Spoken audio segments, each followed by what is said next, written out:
Minha ex-esposa me traiu e ainda me humilhou no tribunal por ser mecânico, mas quando o juiz revelou o que eu realmente escondia, tudo mudou. Sou um homem de 32 anos e preciso muito tirar isso do peito. É sobre meu divórcio, e pra ser sincero, isso tem me consumido por dentro há um bom tempo. Trabalho como mecânico há 10 anos, desde que terminei o curso técnico. Trabalhei numa oficina bem conhecida na cidade. Ou melhor, trabalhava, mas já explico isso. Comecei a mexer com carros aos 16 anos, aprendendo com meu tio na garagem dele. Depois da escola técnica, tirei todas as certificações. Muita gente acha que ser mecânico é só trocar óleo, mas é muito mais do que isso. Hoje em dia, os carros são praticamente computadores sobre rodas. Tem que entender do assunto. É um trabalho honesto, paga as contas e, mais importante, eu gosto do que faço. Conheci a Sara. Não é o nome real dela, claro. Há uns 7 anos, quando ela levou o carro para consertar. Pensando bem, eu devia ter percebido os sinais naquele primeiro dia.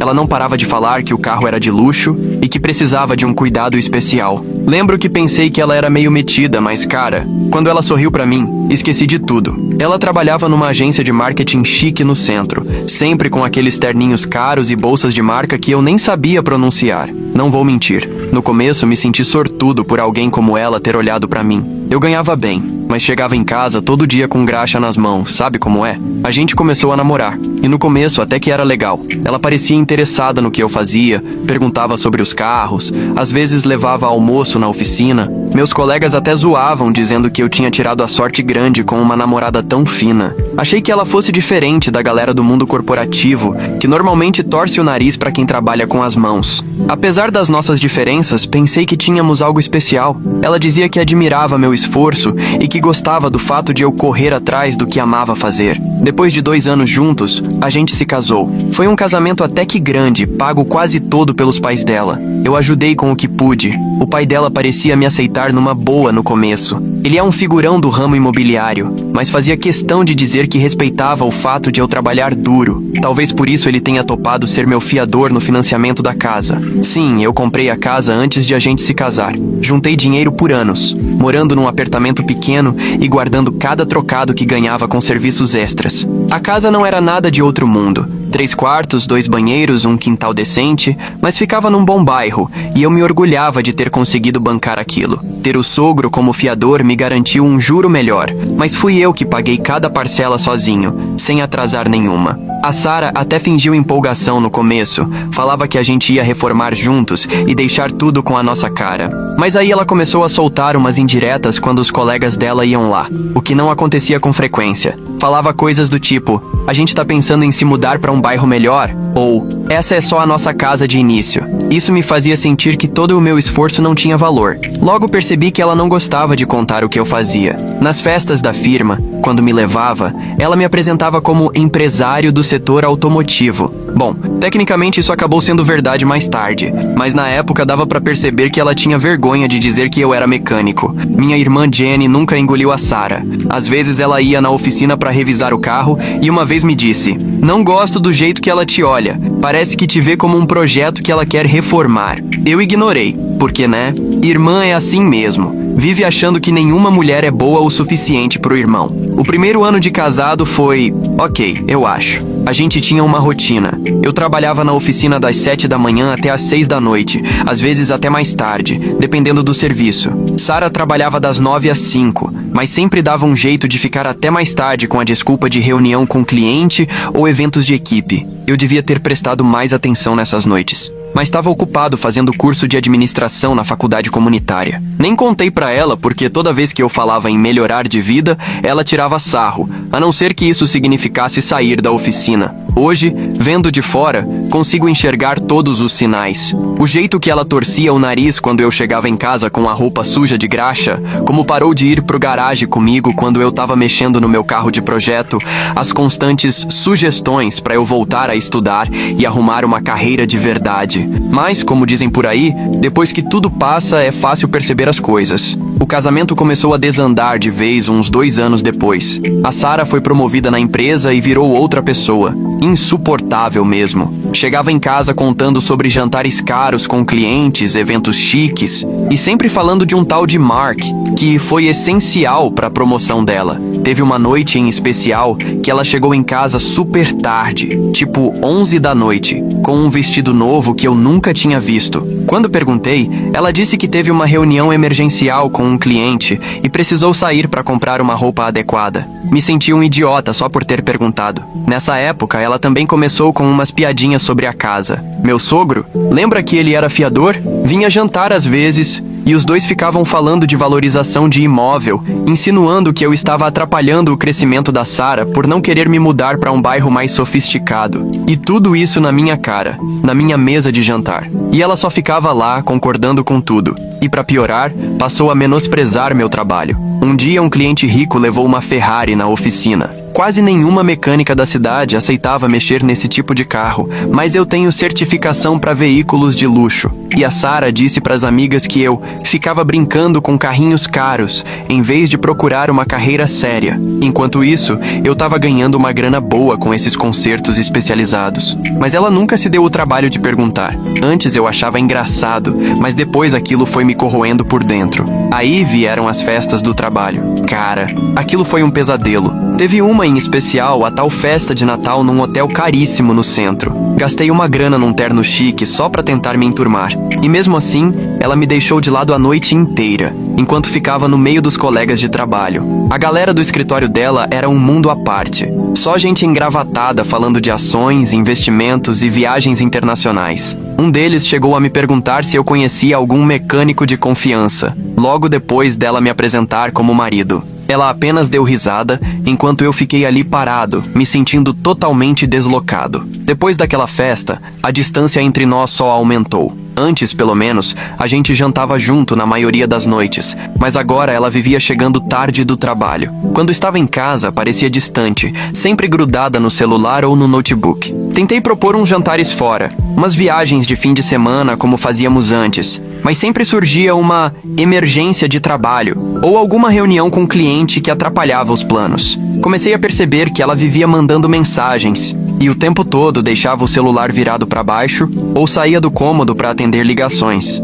Bem típico, né? Mas eu ficava me convencendo de que era só coisa da minha cabeça. Afinal, ela era uma executiva de marketing agora, lógico que teria 1000 ligações para atender. O problema de verdade começou quando o irmão dela resolveu se meter. Aquele cara sempre foi difícil de lidar. Uma vez levou o carro na minha oficina e queria que eu consertasse de graça, só porque éramos da família. Quando disse que ele teria que pagar como qualquer outro cliente, correu se queixar para Sara, dizendo que eu estava sendo grosso. E claro, ela ficou do lado dele, dizendo que eu devia ajudar a família, já que só consertava carrinhos mesmo. Meu sogro também piorou com o tempo. Começou a aparecer sem avisar na oficina, querendo saber das minhas finanças, pedindo para ver comprovantes do financiamento da casa, dizendo que estava protegendo o investimento dele, já que o nome dele estava no contrato. Como se importasse que eu nunca atrasei um pagamento sequer. Eu estava trabalhando até tarde, quase todos os dias, em parte para evitar mais brigas em casa sobre a minha falta de ambição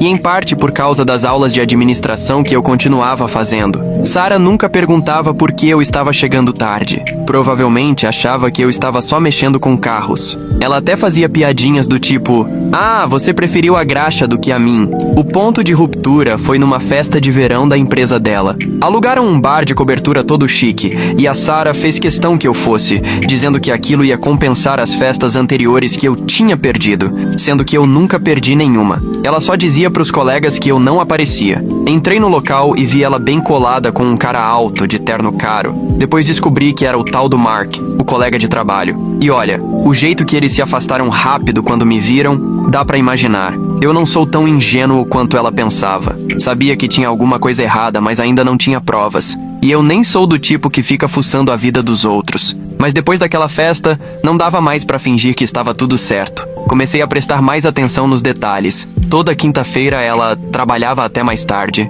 mas o carro dela nem estava no estacionamento do escritório quando eu passava por lá. Aí começaram a aparecer uns gastos estranhos no cartão de crédito. Restaurantes que eu nunca tinha ouvido falar, sempre para 2 pessoas, e sempre às quintas. Quando eu perguntava, ela ficava na defensiva, dizia que eram reuniões com clientes. Engraçado como essas tais reuniões de trabalho aconteciam só em restaurante romântico no centro da cidade. Um dia, fui pegar a correspondência e achei um envelope de uma joalheria daquelas bem caras do centro, onde qualquer coisa custa mais do que meu primeiro carro. Dentro, tinha uma nota fiscal de um relógio masculino. E olha que meu aniversário nem estava perto, e Sarah nunca tinha me dado joia nenhuma. Ela vivia dizendo que não fazia sentido dar presente caro para mecânico, que não combinava com meu estilo. Quando tentei conversar com ela sobre essas mudanças todas, Sarah virou o jogo, dizendo que eu estava sendo inseguro e controlador. Começou a me alfinetar, falando que eu estava ficando obcecado, paranoico. Cada vez que eu apontava algo estranho, ela me olhava como se eu fosse uma criança inventando história. Quanto mais eu tentava esclarecer, mais ela se afastava, passando ainda mais tempo no trabalho. Chegou ao ponto de eu quase não reconhecer mais a mulher com quem casei. Mas a confirmação veio de uma colega dela, vamos chamá-la de Amy. Ela apareceu na minha oficina para trocar o óleo e se surpreendeu ao me ver. Disse algo como: "Ué, achei que vocês já tinham se separado." Quando perguntei o que ela queria dizer com aquilo, contou que todo mundo no escritório sabia dos almoços especiais entre a Sarah e o Mark. Pelo visto, eles nem escondiam mais. Amy também disse que a Sarah andava contando para todo mundo que a gente estava separado e morando em casas diferentes. Enquanto isso, eu continuava indo para casa todos os dias fazendo janta, que ela nunca comia, e pagando todas as contas. Descobri que ela até tinha tirado a aliança no trabalho, dizendo que não combinava com a imagem profissional dela. É difícil explicar como é ver sua vida inteira virar uma mentira. No fundo, eu já sabia, mas quando tudo começa a se encaixar, até as boas lembranças perdem o valor. As noites que eu ficava acordado esperando, as vezes em que defendi ela para minha família, quando diziam que ela estava diferente, até aquele terno caro que comprei para a festa de Natal. Era como se eu estivesse vivendo numa realidade paralela, tentando salvar um casamento que, para ela, já tinha acabado há muito tempo. O pior nem foi a traição em si. Foi perceber o quanto ela se esforçou para me fazer parecer um bobo que não percebia nada. Comecei a juntar provas. Já sabia que nosso casamento tinha acabado, mas não ia deixar ela passar por cima de mim como fez com todo o resto. Um amigo meu, que é policial, me ajudou a montar um esquema para registrar tudo. Datas, horários, cobranças suspeitas, prints da localização dela, tudo mostrando que ela não estava onde dizia estar. Cada nova evidência era como mais um prego no caixão do nosso casamento. Mas agora, pelo menos, eu é que estava com um martelo na mão. Eles tinham tudo esquematizado. Sarah dizia que ia para conferências de marketing nos fins de semana, mas na verdade, estava se encontrando com ele num hotel de luxo no centro. Achei os recibos disso também. Ela teve a genial ideia de usar nosso cartão conjunto em vez do pessoal. Erro de principiante. O que mais me abalou foi encontrar prints no notebook dela de casas que eles estavam olhando juntos. Casas enormes, caríssimas, nos bairros mais caros da cidade. Nas mensagens, riam dizendo que podiam bancar tudo assim que se livrassem do peso morto. Tenho quase certeza de que esse peso morto era eu. Minha irmã Jenny passou na oficina um dia e me pegou num estado péssimo. Eu já não dormia direito. Bastou ela ver toda a papelada que eu tinha reunido para dizer: "Você precisa de um advogado. Pra ontem." Ela conhecia um especialista em divórcios. Disse que o cara já tinha lidado com casos parecidos. Continuei indo às aulas, ficando até tarde na oficina, trabalhando nos carros. Uma noite, a Sarah chegou cedo o bastante para me encontrar na cozinha, analisando uns documentos financeiros. Ela achou que eram só notas de serviço.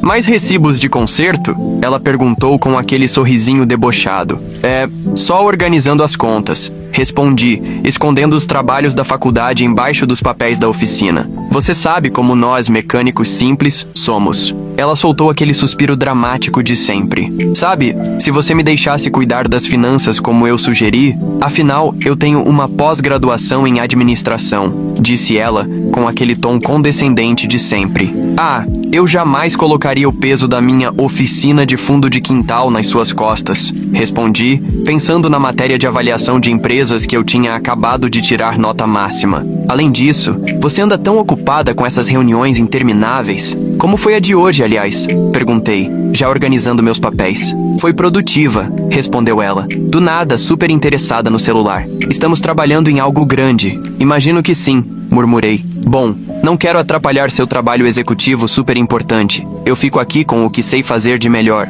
Ela me lançou aquele olhar de pena que eu aprendi a detestar e foi embora. Deixei ela pensar que eu era só o mecânico burro. Ela não fazia ideia do que eu estava preparando, e sinceramente era melhor assim. Enquanto ela perdia tempo me menosprezando, eu estava quieto, construindo algo muito maior. Mas a gota d'água veio quando olhei nossa conta conjunta e percebi que ela estava praticamente zerada. Ela tinha transferido quase tudo, deixando só o suficiente para cobrir as contas do mês. Quando fui confrontá-la, ela simplesmente disse que estava investindo no futuro dela. Nem tentou disfarçar mais. Foi aí que liguei pro advogado. A reunião com ele abriu meus olhos. Ele analisou tudo que eu tinha reunido e disse que meu caso era sólido, especialmente porque no nosso estado, traição conta nos processos de divórcio. Ele também recomendou que eu continuasse agindo normalmente enquanto ele preparava os papéis. Essa foi a parte mais difícil. Passei 2 semanas fingindo que nada estava errado. Toda manhã, via a Sarah se arrumando pro trabalho, sabendo que ela ia se encontrar com o Mark.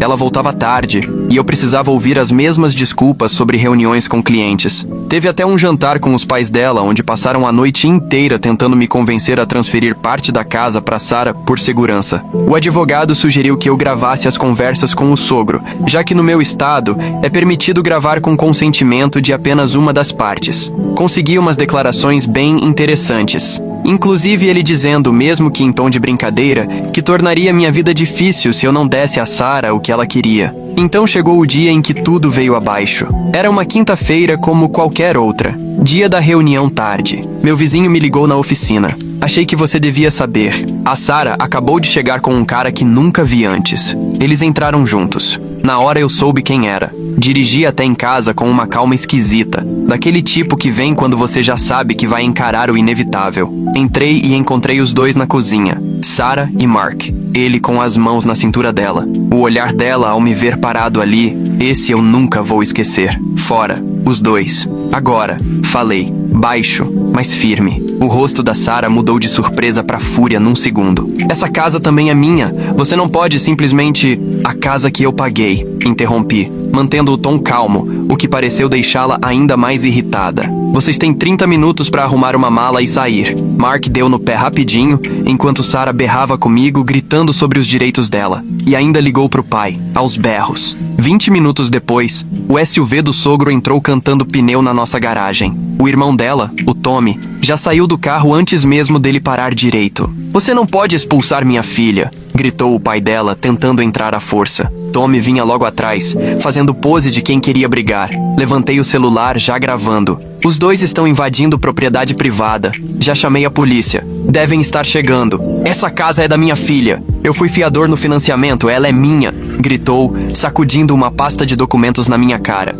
Mas dava pra ver nos olhos dele que nem ele acreditava nisso. Sua filha tá me traindo há meses, disse alto o suficiente para os vizinhos escutarem. Tenho provas de tudo. Recibos de hotel, mensagens. Tem certeza de que quer resolver isso aqui, na frente de todo mundo? Foi aí que os policiais chegaram. Aparentemente, a família da Sarah esqueceu que eu tinha o número da delegacia gravado no celular. Afinal, consertei metade da frota deles. Tommy ainda tentou se aproximar, mas travou quando viu os agentes. Engraçado como a valentia some quando percebe que pode sair dali com uma ficha criminal. A próxima hora foi surpreendentemente tranquila. A polícia supervisionou enquanto a Sarah arrumava as malas. O pai e o irmão dela ficaram encostados no carro, cada vez mais calados. Na saída, ela ainda tentou uma última cartada. Você vai se arrepender disso. Você não faz ideia do que está fazendo. Na verdade, respondi com um sorriso. Faz tempo que eu não tenho tanta certeza de algo. No dia seguinte, meu advogado entrou com o pedido de divórcio.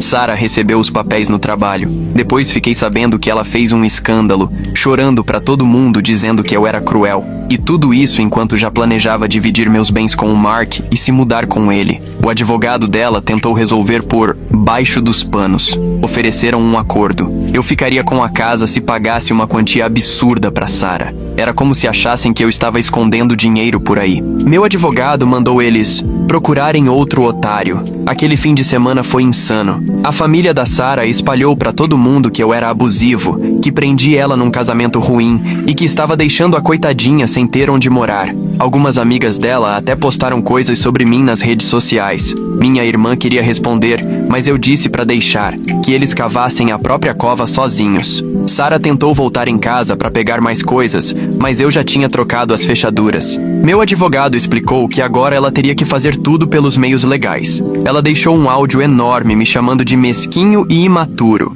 Bem irônico, vindo de quem foi pega invadindo minha casa com o namorado. As semanas seguintes foram uma montanha-russa de papelada. O advogado deles mandava carta atrás de carta, exigindo 1000 coisas, como se a Sara tivesse direito a tudo só porque o pai dela assinou o financiamento. Parecia que estavam escolhendo as coisas como quem folheia catálogo. A casa, metade da poupança, meu carro de projeto, até minhas ferramentas, como se fosse feira livre. Na primeira audiência, que era só preliminar, Sara e a turma dela já chegaram achando que tinham vencido. Apareceu com os pais, o Mark e um advogado todo arrumado, com cara de quem saiu direto de seriado de TV. Ficaram cochichando e apontando pra mim como se eu fosse piada. Meu advogado tinha me orientado a ir com meu uniforme limpo da oficina, aquele com meu nome bordado e minhas certificações, em vez de terno. Ele disse que isso mostraria que eu era um profissional de verdade, não um desleixado como eles queriam pintar. Sara riu alto quando me viu,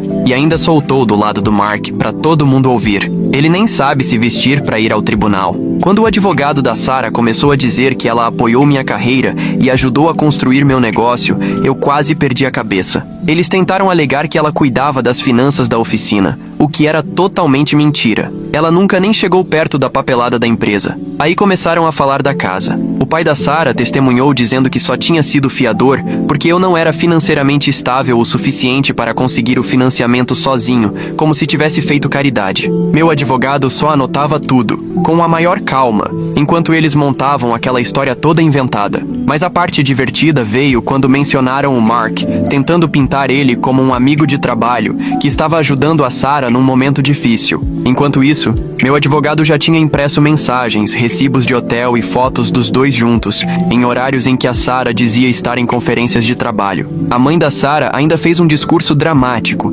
dizendo que a filha merecia uma vida melhor do que a de esposa de mecânico. Falou que eu estava segurando o potencial verdadeiro da Sara, e que o acordo pré-nupcial que eles queriam que eu assinasse, e que eu recusei, teria protegido todo mundo. O Mark ficou o tempo todo com uma cara de superior, e ainda levou documentos mostrando o salário e os bônus dele, tentando provar que podia oferecer um estilo de vida melhor. Meu advogado só sorriu e colocou os papéis na pilha de provas. Eles não faziam ideia do que estava por vir. No intervalo, ouvi o Mark conversando com o irmão da Sara sobre como iam redecorar minha casa. Estavam falando em transformar minha oficina na garagem em uma academia. O pai da Sara estava no telefone com um empreiteiro, já pedindo orçamento para reformas. A parte mais absurda foi quando o advogado dela tentou dizer que ela tinha direito parcial às minhas ferramentas porque ajudou a escolhê-las para o negócio. Meu advogado perguntou se ela podia citar pelo menos uma ferramenta específica que ela tinha ajudado a escolher. Ela não soube responder. Tentou consertar dizendo que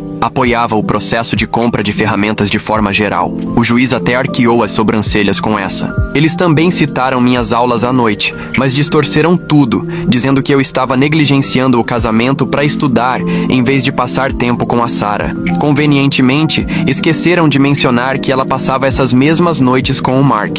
No fim do primeiro dia, o advogado dela apresentou as exigências. Queriam a casa, dizendo que, como o pai dela era fiador, ela tinha direito a uma parte. Queriam metade dos meus bens da empresa, que eles nem sabiam que existiam. E até meu carro de projeto, com a desculpa de que a Sara aguentou anos vendo eu trabalhar nele, então merecia uma compensação. O juiz marcou nova audiência para a semana seguinte. E na saída, o pai da Sara tentou me abordar no estacionamento. A gente pode resolver isso fácil se você assinar o que ela quer, disse ele. Meu advogado gravou tudo. Aquela semana entre as audiências foi um tormento. Mal conseguia dormir, sabendo que tudo o que construí podia acabar ali. A ameaça no estacionamento não saía da minha cabeça. E mesmo com o vídeo como prova, eu ainda me sentia inseguro. Meu advogado dizia que o plano estava sólido, mas não dava para relaxar. Toda noite, eu descia para minha oficina, sentava e ficava olhando minhas ferramentas, pensando se aquela seria a última vez que as veria ali. Minha família tentava me animar, mas dava para ver que eu estava no limite. O que a Sara e a família dela não sabiam era que toda a encenação deles só me dava mais vontade de ir até o fim. Quando chegou o segundo dia no tribunal, eu me sentia entrando num ringue. A equipe da Sara chamou as testemunhas uma a uma. Primeiro, um perito, que magicamente inflacionou o valor da minha oficina, sem nunca nem ter pisado lá. Depois, o Mark com aquele papo de que a Sara sofria emocionalmente por estar casada com alguém do trabalho braçal. E por fim, o pai dela, reescrevendo completamente a história sobre o papel dele na nossa vida. Enquanto isso, meu advogado só tomava nota, com um sorrisinho no canto do rosto. E eu ali, esperando o momento certo. Eles não faziam ideia do que viria. A hora da virada foi quando nosso lado começou a apresentar as provas. Meu advogado chamou minha primeira testemunha, meu antigo chefe na oficina. A equipe da Sara até pareceu aliviada. Devem ter pensado que ele ia falar bem do meu empenho, essas coisas. Mas ele tirou do bolso um contrato assinado 6 meses atrás. Acontece que, quando ele se aposentou, não contratou um novo gerente. Ele vendeu a oficina para mim. Eu era o dono do negócio há meio ano, mas continuava trabalhando no batente porque amava o que fazia. Você precisava ver a cara deles. O sorriso do Mark sumiu. O pai da Sara parou de cochichar com o advogado. E a Sara ficou pálida na hora. Meu advogado apresentou todos os documentos. Os cursos de administração que eu fazia há 2 anos, o empréstimo aprovado sem nenhum fiador, os registros financeiros da oficina. O negócio ia muito bem, bem melhor do que eles imaginavam. Aqueles reparos em carros de luxo davam um lucro absurdo. Depois, ele revelou o valor atual da empresa. Todas aquelas noites em que a Sara achava que eu estava apenas sujando as mãos de graxa, eu estava, na verdade, construindo um império. A oficina tinha contratos com 3 concessionárias de carros de luxo, um acordo de manutenção de frota com uma empresa local e estava prestes a abrir uma segunda unidade. Sara se levantou no meio e tentou interromper, dizendo que tinha direito à metade do negócio, já que estávamos casados quando eu comprei. Foi aí que meu advogado apresentou o contrato de compra, datado de 2 semanas antes de eu descobrir a traição, pago integralmente com minhas economias e um empréstimo comercial só no meu nome. O juiz perguntou a Sara por que, se ela era tão envolvida no negócio como dizia, nunca soube da compra. O advogado dela tentou inventar que eu estava escondendo bens, mas não colou. Tínhamos provas de que, no dia da assinatura, ela estava com o Mark. O pai dela tentou salvar algo mencionando de novo o empréstimo da casa. Meu advogado mostrou que eu já tinha feito a renegociação da dívida sem precisar de fiador, graças à renda da oficina, e que isso tinha acontecido 2 meses antes, enquanto eles ainda estavam planejando como tomar tudo de mim. No intervalo da sessão, o caos tomou conta do corredor do tribunal. Sara berrava com o advogado, dizendo que ele devia ter investigado melhor minhas finanças. Mark desapareceu completamente. Acho que descobrir que a namorada não ia ficar rica mudou os planos. O irmão dela estava ao telefone, ligando desesperado para alguém enquanto a mãe tentava acalmar a situação. Mas o melhor de tudo foi o pai da Sara, vermelho de raiva, gritando com o próprio advogado, dizendo que deviam ter contratado um detetive particular. Meu advogado gravou tudo com o celular. Disse que poderia ser útil, caso eles tentassem alguma outra jogada suja. Quando voltamos para a sala do tribunal, a atitude da Sara mudou completamente. De repente, ela estava chorando, dizendo ao juiz que sempre acreditou nos meus sonhos, que me apoiava nos objetivos com a oficina, até tentou dizer que recusou empregos melhores para ficar na cidade e me ajudar a ter sucesso. O juiz ficou só olhando, com aquela cara de quem não comprou nada daquilo. O advogado dela veio com uma nova estratégia. Alegou que o apoio emocional da Sara foi essencial para o crescimento da minha empresa e que por isso ela merecia uma parte do valor da oficina. Meu advogado respondeu colocando áudios onde ela debochava do meu trabalho, me chamava de engraxado, dizia pro Mark que tinha vergonha da minha profissão. Foi aí que apareceu um sujeito engravatado, totalmente aleatório. Descobrimos que era o advogado do Mark. Ele disse que o cliente queria se distanciar da situação, que não sabia da complexidade do caso e não queria se envolver em nenhuma questão financeira. A Sara ficou em choque. Parecia que tinha levado um tapa na cara. Pelo jeito, o namorado não estava disposto a bancar nada quando viu que ela não ia ganhar um centavo. A decisão final foi maravilhosa. Sara não levou nada da oficina. O juiz afirmou que ela não tinha nenhum direito sobre algo que nem sabia que existia. A casa ficou comigo, completamente quitada. Ela ficou com o carro dela, que já estava no nome dela mesmo, e recebeu uma pequena pensão por 3 meses, só para facilitar a transição. E foi isso. Sara perdeu o controle. Começou a chorar, dizendo que tudo era injusto, que tinha perdido anos da vida comigo. O juiz chegou a mandar ela se calar ou seria multada por desacato. A mãe dela quase teve que arrastá-la para fora do tribunal. O que veio depois foi um verdadeiro espetáculo. O pai da Sara tentou espalhar boatos sobre mim entre os empresários da cidade, mas foi um tiro no pé. A maioria já sabia que eu tinha comprado a oficina. Fazíamos parte da Associação de Comerciantes Locais. Alguns até começaram a mandar os clientes de carros de luxo para mim, só para cutucar ele. A reputação da minha oficina melhorou muito. As pessoas adoram saber que o dono ainda coloca a mão na massa. Comecei a atrair uma clientela mais sofisticada, que valorizava quem realmente entende do serviço,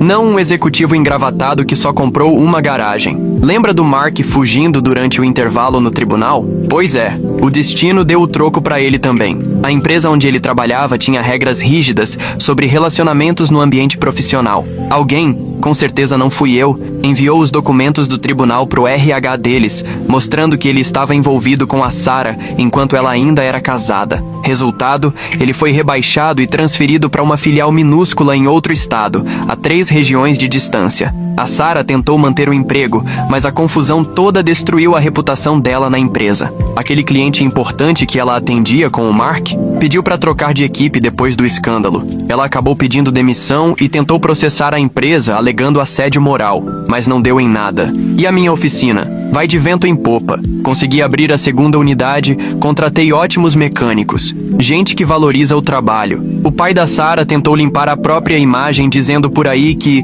foi meu mentor, querendo pegar carona no meu sucesso, mas ninguém engoliu. Outros empresários tinham visto os documentos do tribunal, sabiam que ele tentou tomar minha casa à força. A reputação dele desmoronou. Aparentemente ninguém gosta de fazer negócios com alguém que tenta passar a perna no próprio genro. E aquela casa que a Sara queria tanto? Acabei de terminar a reforma. Construí uma garagem nova, linda, com o dobro do tamanho da anterior. De vez em quando, vejo ela passando devagar de carro pela frente, provavelmente lembrando de todos os planos que ela tinha para esse lugar. O irmão dela ainda leva o carro para outras oficinas e paga bem mais por um serviço pior. No mês passado, recebi um e-mail enorme da Sara. Ela dizia que se arrependia das escolhas que fez, que nunca quis me machucar. Contou que percebeu que o Mark não era quem ela pensava, especialmente depois que ele aceitou a transferência e foi embora sem nem avisar. Ela queria saber se podíamos conversar, resolver as coisas. Nunca respondi. Minha irmã Jenny vive dizendo que eu devia escrever um livro sobre tudo isso, mas por enquanto, estou ocupado demais cuidando das minhas oficinas e fazendo o que amo, trabalhar com carros. A melhor vingança? Ainda uso meu uniforme de trabalho quase todos os dias. Eu até poderia usar terno se quisesse, mas tenho o maior orgulho do que faço e de quem sou. Os mecânicos me respeitam ainda mais por isso, porque não tenho medo de meter a mão na graxa junto com eles. Fechamos mais um contrato grande recentemente e eu estava debaixo de um carro fazendo uma inspeção quando os clientes chegaram para assinar os papéis. Algumas das amigas da Sara, que antes zombavam da minha profissão, agora tentam conseguir tratamento especial na minha oficina. Agem como se nunca tivessem debochado do fato de eu ser mecânico. Eu trato todas como qualquer outro cliente. Não preciso de vingança pequena. O sucesso fala por si só.